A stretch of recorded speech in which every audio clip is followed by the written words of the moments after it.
If you started playing Rock Island thinking it was just another casual, chill experience, you can forget about that. This game hides an absurd amount of mechanics, strategic decisions, and minor details that make all the difference in your progress. And the game simply doesn't explain most of them to you. And that is exactly why today I am going to show you 10 advanced tips that completely change the way I play Rock Island, ranging from resource optimization to strategies that can significantly accelerate your evolution. If you want to stop struggling and start truly mastering the game, stick around until the end, because there is information here that might help you right in your first few hours of gameplay. I'm Matthew, and the video is about to start.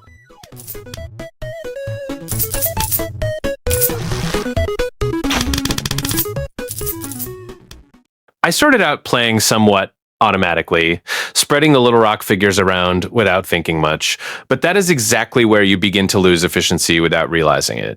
This game highly rewards those who pay attention to synergy. The boxers and porters are basically the heart of your economy. The boxers are responsible for attacking the cube, generating resources, and feeding the heat/core system, while the porters handle all the work of collecting what was produced. And here lies the key point. It is completely useless to generate resources quickly if you cannot collect them at the same speed. It has happened to me before to look at the screen and see a mountain of glowing, accumulated resources.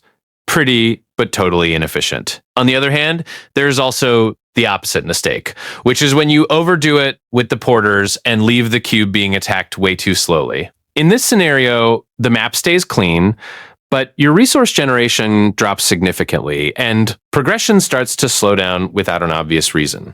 It is that type of problem you feel in your playtime, but sometimes you don't immediately realize where it's coming from. So the secret here is to always keep adjusting this balance. If you see the floor packed with resources, add more porters. If everything is being collected too fast and the cube looks stagnant, reinforce the boxers. It might seem simple, but mastering this balance is one of the most important things in the entire game. It is literally what separates stuck progress from a smooth flowing run. One thing that took me a while to notice in Rock Island, but that completely changes the rhythm of the game, is how much the carrying capacity of the porters is underestimated in the beginning. We tend to think, oh, I need more collectors, and we just recruit units nonstop. Except in practice, this doesn't always solve the main bottleneck. What actually makes a difference is increasing how much each porter can carry per trip. Because think with me, it does no good to have a bunch of units if they are spending half their time walking back and forth carrying very little. This generates a massive amount of idle time that, little by little, completely halts your progress without you noticing. When you invest in carrying capacity, every single trip becomes worth much more. It is as if you were multiplying the efficiency of each unit you already have without needing to spend resources recruiting new ones. In the mid-game, this becomes even more evident because the map starts to grow, distances increase, and this back and forth gets increasingly expensive in terms of time. For me, this was one of those upgrades that seemed simple, but flipped the switch on the game. After I started prioritizing carrying capacity, my progress became much smoother, with less waste and much better results. So before you go around creating more porters, it's worth stopping to think, couldn't they already be carrying a lot more? If there is one strategy that seems simple but completely changes the pace of your progress in Rock Island, it is prioritizing cost reduction for equipment upgrades within the Stone Tribe. At first, it might even seem more interesting to pick upgrades that provide direct gains. But when you start investing in lowering costs, the game practically begins to accelerate on its own. This happens because you create a very strong snowball effect.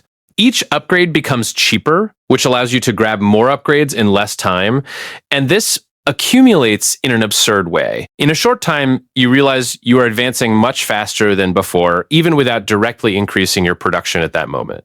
The most interesting part is that this also frees you up to invest in other areas of the game without feeling the heavy burden of costs as much. Instead of getting stuck trying to farm resources just for one specific upgrade, you gain the flexibility to evolve multiple parts at the same time. This makes progression much more fluid and less stagnant. Honestly, after I started focusing on this, it became hard to play any other way. Prioritizing cost reduction in the Stone Tribe is one of those decisions that don't seem very impactful initially, but in the medium and long term, they make a gigantic difference. It is the kind of silent optimization that separates an ordinary run from a truly efficient run. One thing that many people end up ignoring in Rock Island is how much the cooldown of active skills directly impacts your progress. In the beginning, it seems like just a bonus here and there, something to use every once in a while. But as you advance, it becomes clear that these skills are actually what truly pushes your numbers to another level. The game might even run on automatic, but it is through the use of skills that you break the idle limit. Those are the burst moments that make you gain an absurd amount of resources or completely accelerate damage. And that's where the most important detail comes in. It's not just about having the skill, it's about how often you can use it. When you invest in reducing cooldown, you transform these skills into something constant rather than occasional. Instead of waiting an eternity to activate them again, you start fitting multiple uses into short windows, creating consecutive peaks of progress. This makes a massive difference, especially when you are trying to advance faster or break some kind of in-game record. For me, this was one of those points that changed the way you play. After I started focusing on cooldown, I realized I was basically leaving progress on the table before.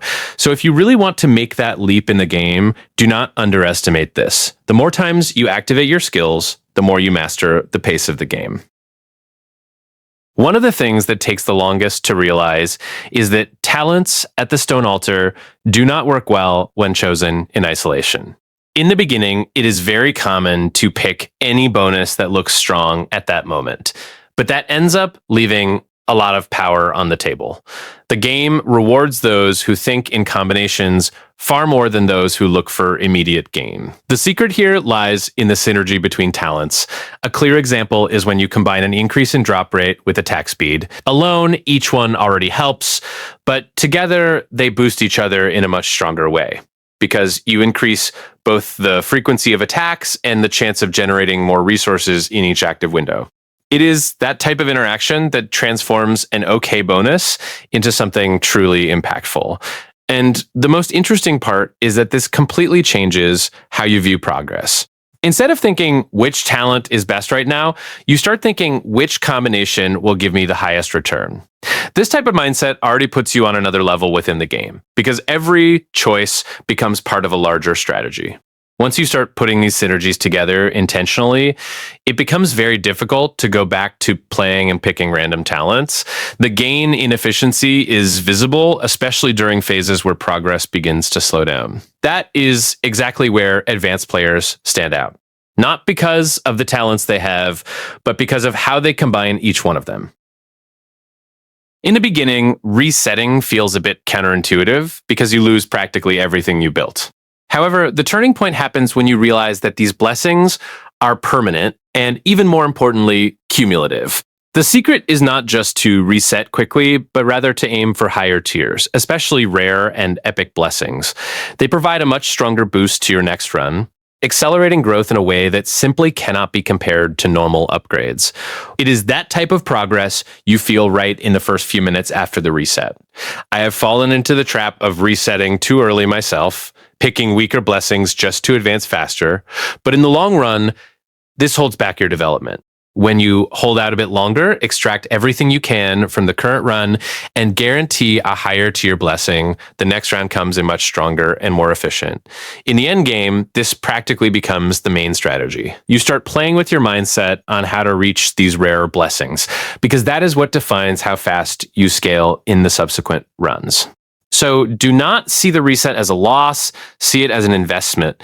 And the better the blessing you secure, the higher the return on that investment. There is a trap that catches practically everyone in the beginning, and that is the urge to level up the cube as fast as possible.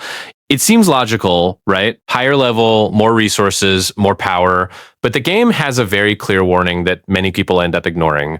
The higher the cube, the more unstable the system becomes. If you level up blindly without looking back, you might be digging your own slowdown. What happens is that an evolved cube demands much more from your infrastructure. If your workers are still weak, if you don't have a solid foundation of collection and attack, the entire system begins to choke. Resources stop flowing correctly, progress slows down, and you are left staring at the screen without understanding where you went wrong. The game even explicitly warns about this instability, but in the heat of excitement, it is easy to let it slide. The secret here is strategic patience. Before making that leap in cube level, strengthen your little rock figures, organize your boxers and porters well, and ensure everything is running smoothly. It's like building a high rise. The higher you want to go, the stronger the foundation needs to be.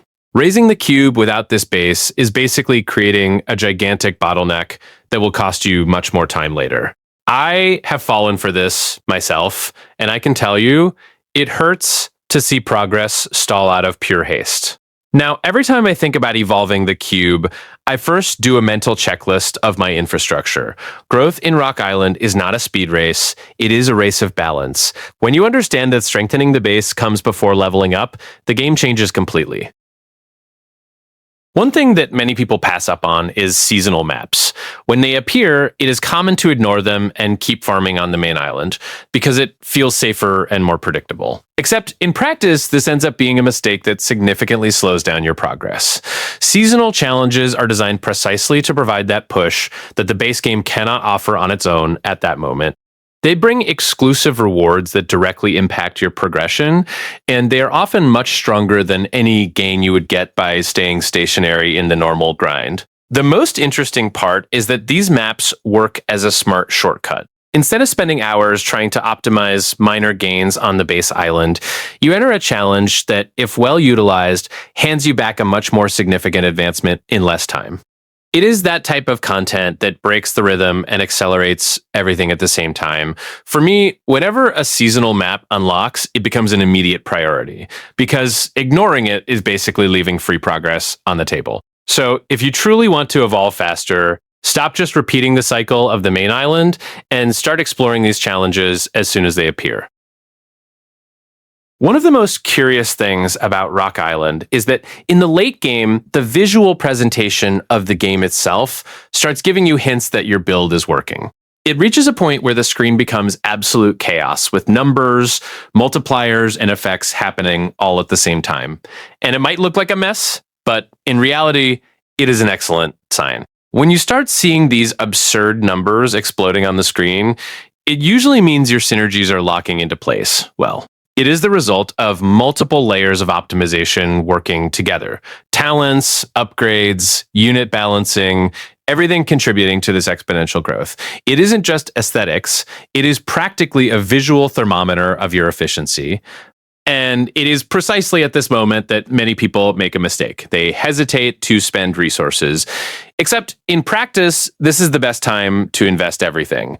If your build has reached this level of numerical explosion, you want to exploit this peak of efficiency to the max, transforming this excess into even more progress before the pace slows down. Once you understand this, you even start reading the game differently. That screen full of numbers stops being visual pollution and becomes valuable information. For me, this is one of the most satisfying moments in the game because it is when everything you built starts paying off clearly. It is the type of feedback that shows you, without a shadow of a doubt, that you are on the right track. Leaving the game running helps, of course, but that alone does not guarantee truly efficient progress. If you simply minimize the game without preparing anything, you end up losing a good portion of the potential it has. What really makes a difference is how you set everything up before leaving the game in the background. Adjusting automations, ensuring your porters are efficient, and especially investing in perks that improve passive gains completely changes the outcome. It's like preparing a machine. If it is well tuned, it works for you while you do something else. These practical perks, focused on automation and passive accumulation, are much more important than they seem at first glance. They don't draw as much attention as active upgrades or damage bursts, but over time, they are the ones that construct the foundation of your progress. It is a silent but extremely consistent growth. For me, the ideal routine became always doing a general cleanup before logging off. I adjust everything with the long term in mind and only then leave it running. When I return, the advancement is much more significant than if I had simply left the game open haphazardly. So it isn't just about playing idle, it is about knowing how to leave the game working for you.